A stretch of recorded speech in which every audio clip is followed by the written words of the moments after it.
Muchísimas gracias. Muy buenos días a todas y a todos.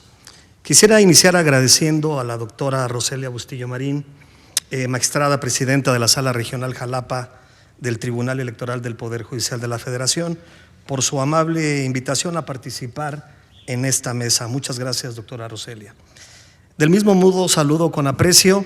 a los magistrados Eva Barrientos Cepeda, la magistrada Eva Barrientos Cepeda, al magistrado José Antonio Troncoso Ávila, a los consejeros electorales del INE, de los organismos públicos electorales locales, a compañeros magistrados y fiscales electorales de las distintas entidades federativas. A todos ustedes los saludo con aprecio.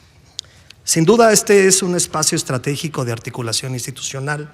donde compartimos visiones y experiencias para fortalecer la justicia electoral, consolidar nuestra democracia y avanzar en el fortalecimiento de los derechos político-electorales de la ciudadanía.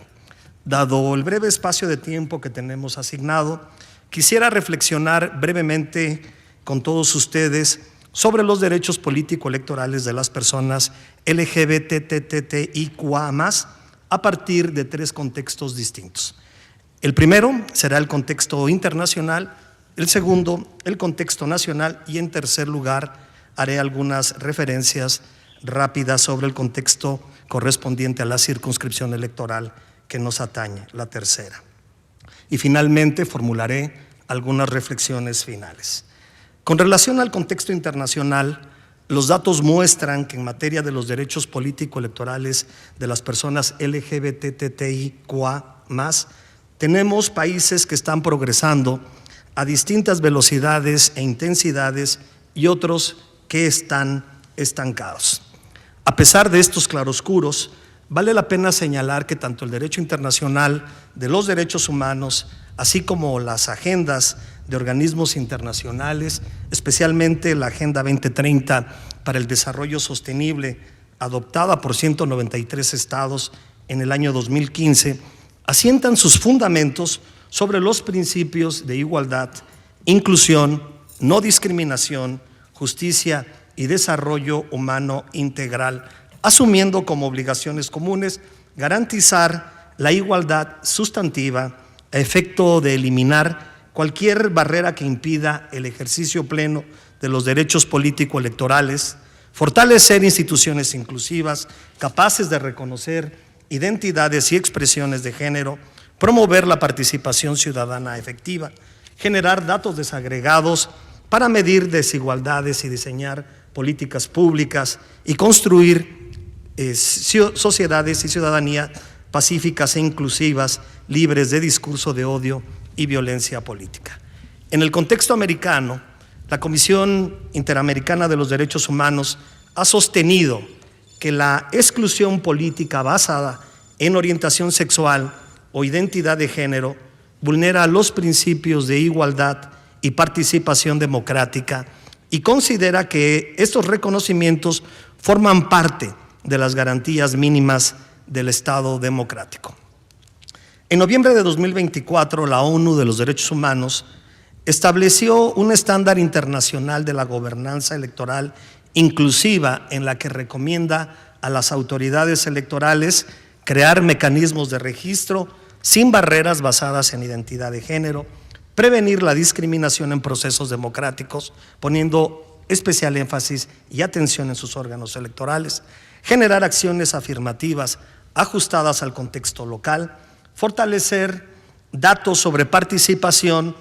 y violencia política electoral para tomar medidas preventivas. En tal sentido, aun cuando en el contexto internacional los resultados no han sido los esperados en los tiempos definidos, lo importante ahora será ajustar la estrategia global actual, reconociendo el contexto de cada país y región a fin de que las democracias contemporáneas garanticen una participación política plena, libre y segura de todas las personas y, por supuesto, de las personas LGBTTIQA+. Ahora bien, por cuanto hace al contexto nacional, cabe señalar que la reforma constitucional de 2011 en materia de derechos humanos aprobada por nuestro país se asienta sobre las bases de garantizar esos derechos desde la perspectiva más amplia de igualdad y no discriminación.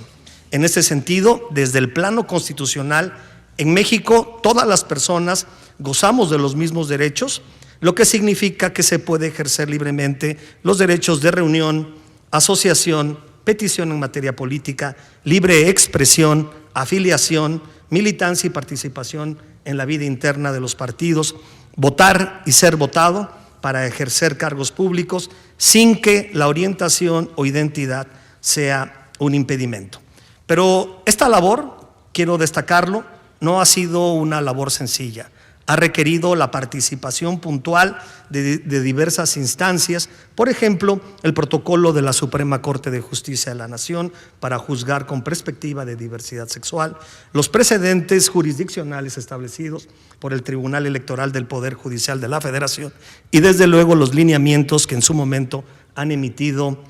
el INE y los OPLES en materia de acciones afirmativas.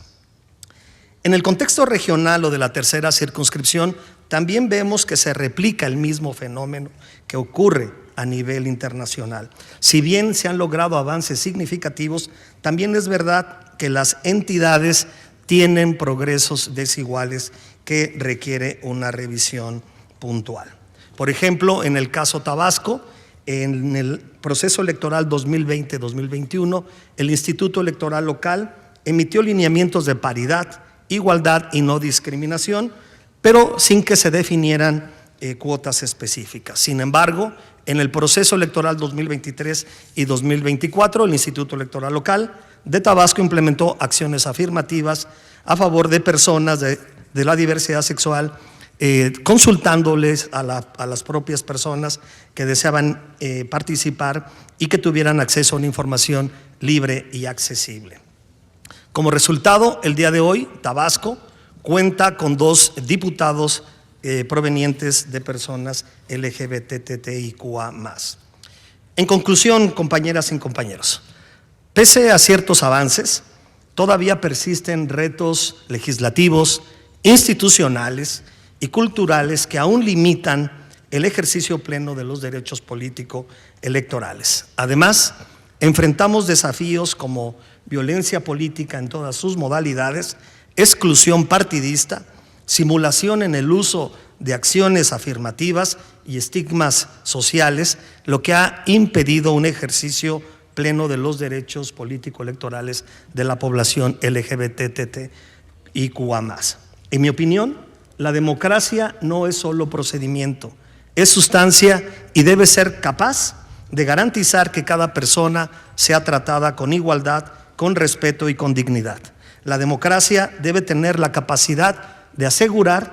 que ninguna identidad sea cuestionada, que ninguna orientación sea causa de exclusión, que ninguna candidatura sea deslegitimada y que ningún proyecto político sea invalidado por prejuicios. A mi juicio,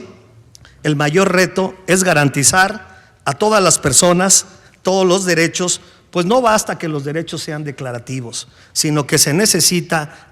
garantizar y asegurar que se ejerzan plenamente en la vida pública. Concluyo, la democracia se fortalece cuando todas las personas participan, cuando todas las personas son representadas y cuando todos podemos encontrar en las instituciones electorales un espacio seguro. Por tanto, este encuentro regional nos recuerda que las autoridades electorales tenemos la responsabilidad de construir un sistema electoral que refleje y garantice la pluralidad, la dignidad y la diversidad de México. Muchas gracias.